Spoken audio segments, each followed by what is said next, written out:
Hello, welcome back to my channel, welcome to a new blog. চলে এসেছে এক নতুন ভিডিও নিয়ে। আর আজকের ভিডিওটা আমি বানাচ্ছি হেয়ার কেয়ারের ওপর, আমার হেয়ার কেয়ারের ওপর, মানে হেয়ার অয়েলিং বলা চলে। হেয়ার কেয়ার বলতে that's a part of hair care. তো এবার বলে দিই আমার হেয়ার অয়েলিং মেথডটা আমি শেয়ার করব, তার সাথে আমি কি কি ইনগ্রিডিয়েন্টস দিয়ে হেয়ার কেয়ার করি, মানে হেয়ার অয়েলিং করি রাদার, সেটা তোমাদেরকে বলবো। প্লাস কিছু টিপস আমি আমার তরফ থেকে আমার মতো করে দেব। আচ্ছা, প্রথমে বলে রাখি যেটা আমি কোনো এক্সপার্ট নই, আমি যেটা নিজে করি আমি সেটাই সবারই সাথে শেয়ার করছি। যদি কারোর ভালো লাগে বা কারোর মনে হয় যে এটা ইউজফুল, তারা ইউজ করতে পারো। আচ্ছা, প্রথমেই বলি আমি কি কি জিনিস ব্যবহার করছি হেয়ার অয়েলিং করার সময়। প্রথম হলো আমার চিরুনি ইউজ করে আমি চুলটাকে একটুখানি ডিট্যাঙ্গেল করে নেবো ফার্স্টে। এটা হলো হোয়াইট টুথ কম।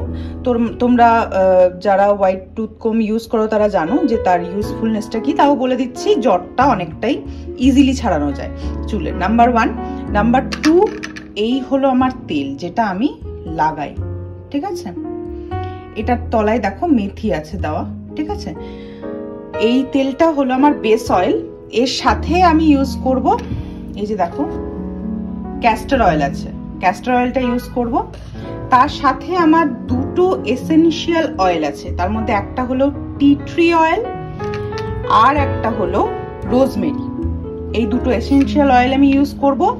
তার সাথে একটা ভিটামিন ই ক্যাপসুল। আর হ্যাঁ, আমি নারকেল তেলটাও রেখেছি, তার কারণ হলো ক্যাস্টর অয়েলটা তো একটু ঠিক হয়, তো সেইটা যখন আমি মেশাবো ওটা যদি একটু বেশি ঘন হয়ে যায়, সেটার সাথে আমি একটুখানি নারকেল তেলটা মিশিয়ে নিলে মানে কনসিস্টেন্সিটা একদম পারফেক্ট হয়, যার জন্য আমি এটাও রেখেছি। আচ্ছা, এবার ছোট্ট করে বলি হেয়ার ফল ব্যাপারটা কি। হেয়ার ফল ব্যাপারটা হলো খুব নর্মাল, খুব স্বাভাবিক একটা জিনিস। চুলের যখন একটা সার্টেন বয়স হয়ে যায় আমাদের, তখন সেই পার্টিকুলার চুলটা আমাদের ঝরে যায়, ঠিক আছে?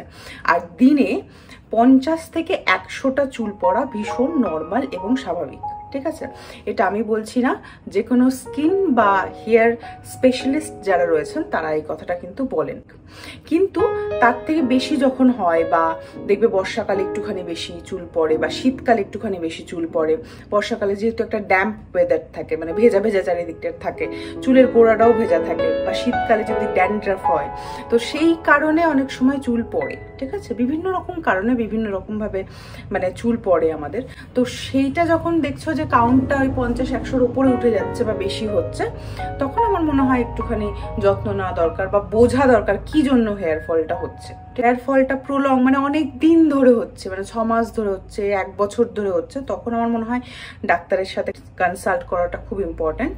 আরেকটা ব্যাপার হলো মানে আমাদের যারা ফিমেল বডিতে বিভিন্ন রকমের চেঞ্জেস আমাদের হয়, হরমোনাল চেঞ্জেস আছে, তার মধ্যে আমাদের ফুড হ্যাবিট আছে, আমাদের স্লিপ সাইকেল আছে। এই জিনিসগুলো যদি মানে লাইফস্টাইলের মধ্যে বলছি, এগুলো যদি ঠিকঠাক না থাকে, খাওয়া দাওয়া আছে, সমস্ত কিছু আছে, তো এগুলো ঠিকঠাক না থাকলেও চুল পড়তে পারে।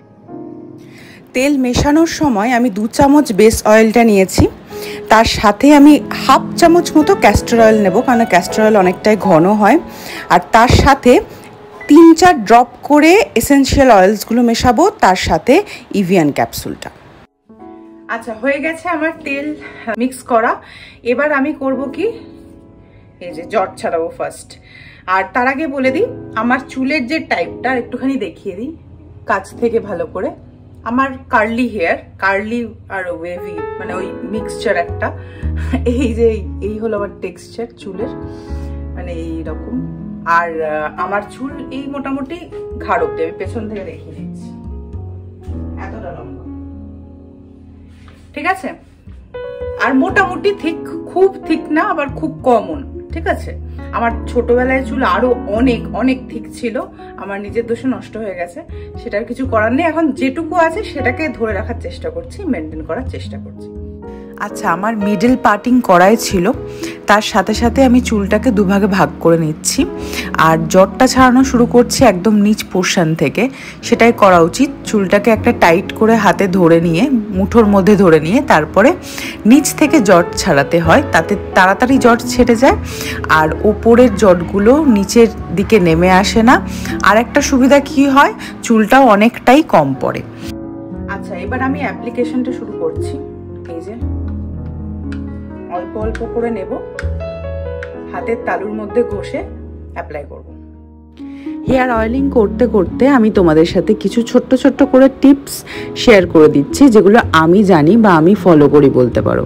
প্রথমটা হলো, আমার হেয়ারের নিচ পোর্শনটা মানে লেন্থটা কিন্তু প্রচণ্ড ড্রাই, আর স্ক্যাল্পটা কিন্তু অয়েলি। 2-3 দিনের মধ্যেই আমার স্ক্যাল্প অয়েলি হয়ে যায়। আর আমি যেহেতু বাইরে বেরোই, আরও তাড়াতাড়ি নোংরা হয়ে যায়। তো আমি চেষ্টা করি মোটামুটি সপ্তাহে 2 দিন হেয়ার অয়েলিং করার আর 4 দিন শ্যাম্পু করার। এবার বলি, হেয়ার অয়েলিং কিন্তু খুব নোংরা চুলে করা উচিত নয়, ঠিক আছে?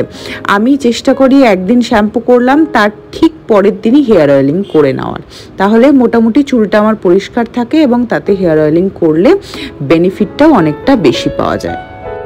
তোমরা হয়তো লক্ষ্য করেছো, আমি প্রথমে কিন্তু স্ক্যাল্পে অয়েল অ্যাপ্লাই করিনি, আমি প্রথমে লেন্থে লাগিয়েছিলাম অয়েলটা, তারপরে আমি স্ক্যাল্পে অ্যাপ্লাই করেছি। এটা আমি এই প্রসেসটা ফলো করি, তাতে আমার চুল অনেকটাই কম পড়ে। তোমরা যদি মনে করো আগে স্ক্যাল্পে লাগিয়ে তারপরে লেন্থে লাগাবে, সেটা লাগাতেই পারো, সেটা তোমাদের নিজস্ব ব্যাপার। এবার বলি, উইকে অবশ্যই 2 বার হেয়ার অয়েলিং করা উচিত। আর যাদের হেয়ার কেমিক্যালি ট্রিটেড বা রং করা বা স্ট্রেটনিং করা, তারা অন্তত 1 বার অ্যাপ্লাই করো। আমি হেয়ার অয়েলিং বেসিক্যালি রাত্রেবেলা করে শুয়ে পড়ি। মোটামুটি 8 ঘন্টা 9 ঘন্টা আমার চুলে তেলটা থাকে। কিন্তু কারোর যদি এরকম হয় যে তেল লাগিয়ে অনেকক্ষণ রাখা সম্ভব নয়, ঠান্ডা লেগে যায় বা এরকম সমস্যা আছে, তাদের জন্য স্নান করার 1-2 ঘন্টা আগে লাগালেও কিন্তু হয়, ঠিক আছে? আমার হয় না, সেটা সম্ভব হয় না, তাই আমি রাত্রেবেলাতেই লাগাই। আর আমার ঠান্ডা লাগার অ্যাজ সাচ কোনো প্রবলেম নেই, হেয়ার অয়েলিংয়ের সাথে। আমার মা আর দাদি বলতো যে চিরুনি দিয়ে যেরকম জট ছাড়ানো যায়, ঠিক সেরকমই হাতের আঙুল দিয়েও খুব ভালো নাকি জট ছাড়ানো যায়। আমি এখন সেটা কিন্তু অ্যাপ্লাই করি। সবসময় যে চিরুনি দিয়ে জট ছাড়াই তা নয়, যখন আমি বসে আছি নর্মালি, তখন আমি আঙুলটা দিয়ে চেষ্টা করি চুলের জটটা হালকা হালকা করে ছাড়িয়ে নেওয়ার।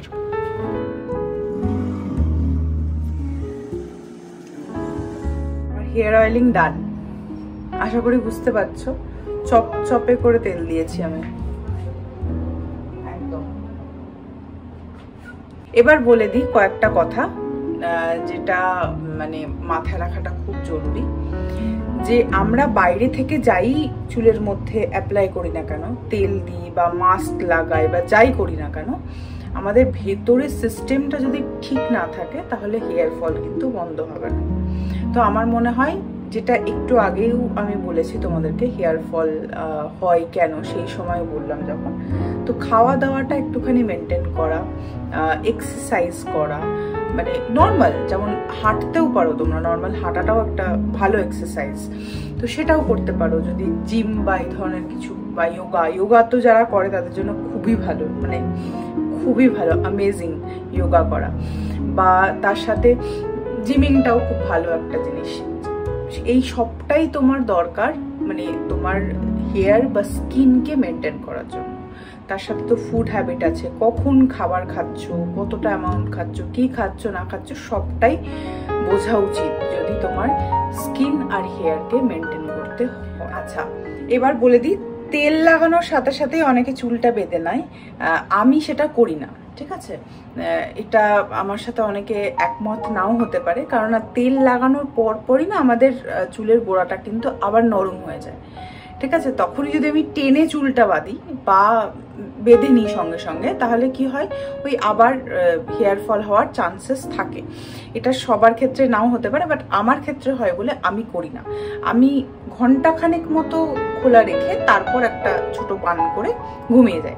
এবার আমি তোমাদের দেখিয়ে দিচ্ছি যে আমার কতটা হেয়ার ফল হলো। এই যে আমি অয়েলিং করলাম, তখন তো কিছুটা চুল পড়লো আমার, সেটা কতটা পড়লো আমি তোমাদেরকে দেখিয়ে। যে দেখো, এই দিকের যে হেয়ারটা, এটা আমি যখন চুলটা ছাড়াচ্ছিলাম, জট ছাড়াচ্ছিলাম, ডিট্যাঙ্গেল করলাম, সেই সময়কার উঠেছে। আর এই যে অ্যামাউন্টটা দেখছো এটা আমার চুলে যখন তেল লাগালাম তখন উঠেছে। এই ছিল আমার হেয়ার অয়েলিং এর ভিডিও, আশা করি তোমাদের ভালো লেগেছে। আর আমি যে হেয়ার অয়েলটা ইউজ করলাম সেটা তোমাদের আমি একদিন বানিয়ে দেখিয়ে দেবো। আমার এখনো অনেকটাই হেয়ার অয়েল রয়েছে, সেটা শেষ হলে আমি আবার বানাবো, তখন আমি সেই ভিডিওটা তোমাদের সাথে শেয়ার করে দেবো। তোমরা সুস্থ থেকো, ভালো থেকো, হেলদি থেকো। আর ভিডিওটা ভালো লাগলে অবশ্যই চ্যানেলটা সাবস্ক্রাইব করে আমাদের পাশে থেকো। বাই আর গুড নাইট।